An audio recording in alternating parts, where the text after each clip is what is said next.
Pengertian ibadah mahdah. Tujuan diciptakannya manusia adalah untuk beribadah kepada Allah Ta'ala. Orang yang benar-benar beriman akan senantiasa berusaha untuk memperbanyak ibadah kepadanya. Untuk itu seorang muslim hendaknya memahami dengan baik tentang peribadatan kepada Allah Ta'ala demi kesempurnaan kebaikan dan kemaslahatan kehidupan. Dalam video ini dijelaskan tentang pengertian ibadah mahdah yang hendaknya dipahami oleh seorang muslim.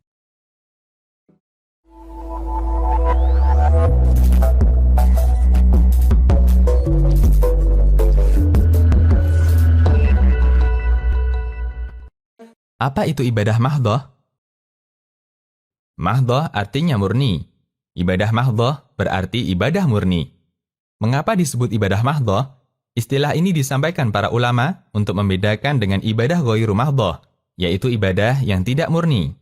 Karena ada konsekuensi yang berbeda antara ibadah mahdhah dengan ibadah ghairu mahdhah. Ibnu Rushd dalam Bidayatul Mujtahid pernah menjelaskan perbedaan antara ibadah mahdhah dengan ghairu mahdhah. Berikut perbedaan konsekuensinya.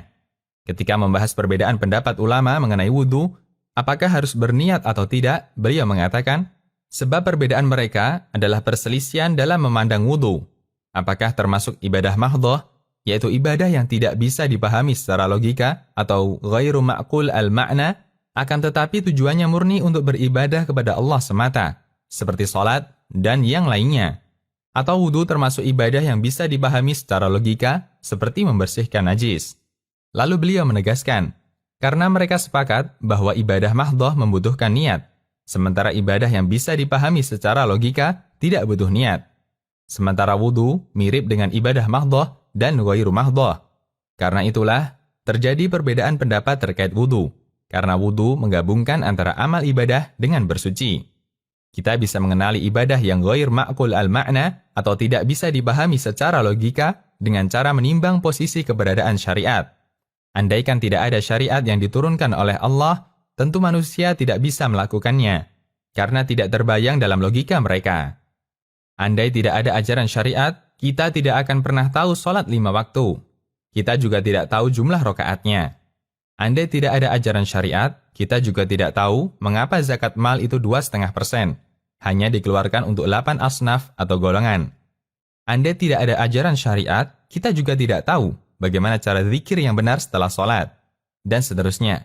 Logika manusia tidak bisa menjangkaunya. Berbeda dengan ibadah yang ma'qul al-ma'na atau bisa dipahami berdasarkan logika. Meskipun tidak ada wahyu, orang bisa memahaminya. Seperti membersihkan kotoran dan najis, berbakti kepada kedua orang tua, berbuat baik kepada sesama, amar ma'ruf nahi munkar, memberi nafkah keluarga, dan seterusnya. Dengan nalurinya, orang bisa melakukannya. Kaitannya dengan ibadah mahdhah dan ghairu mahdhah ada 2 hal yang perlu kita bedakan. 1. Keabsahan ibadah. 2. Mendapatkan pahala dari ibadah.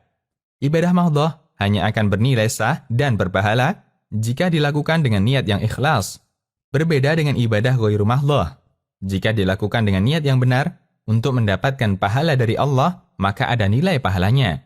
Namun jika dilakukan tanpa diiringi niat yang benar, statusnya tetap sah, hanya saja tidak ada nilai pahalanya. Seorang anak sah disebut berbakti kepada kedua orang tuanya ketika dia berbuat baik kepada mereka, meskipun bisa jadi tidak ada keinginan untuk mengharap pahala dari Allah.